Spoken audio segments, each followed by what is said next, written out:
So, one of my favorite verses in the New Testament is this verse, Hebrews 5:14. Again, you don't have to write it. It's in your manual. It says, but solid food is for the what? Mature, teleos. Those who what? By reason of use, the Amplified means how they act or their habits, have their what? Senses trained, exercised, trained, and practiced to discriminate and distinguish between what is good and noble, what is evil and contrary to divine intent. Whenever you see the word law, you can just put in the word intent. It kind of has a different feel. It's actually biblically true. It'd be the precept or a intent.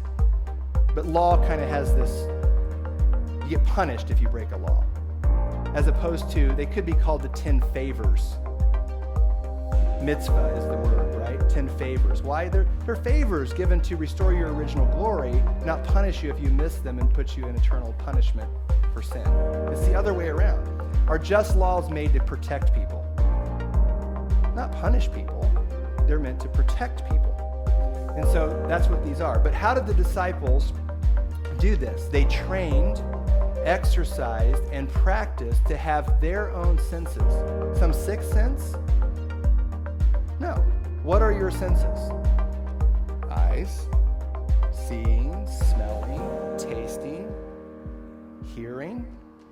So just like in the Christian chapter, where every form of physical development had an equivalent spiritual development that could easily be identified to see where someone is, well, every sense that you have naturally is designed to be influenced to perform supernaturally. They're your senses, not some otherworldly sense, okay? So they had these mental faculties or organs of perception trained by constant exercise practice. What's the difference between training, exercise, and practice? They're very different. Anybody play the guitar in here? If I was going to teach someone to play the guitar, which you wouldn't want me, I'm not a master at it, not very good at it at all, but if you was going to train me, training would first, if I was going to train you to play a G chord, what would we do? This is a G chord. This is training. This is kind of what I'm doing today. It's training. Training. Is it exercise for you? No. If you wanted to exercise, I had to give you the guitar. And then you exercise playing the G chord.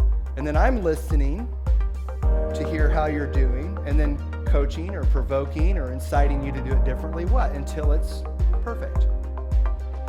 Now, is that practice? No, that's just exercise. What would you need to do to be a master guitar player? Practice. Training, exercise, practice.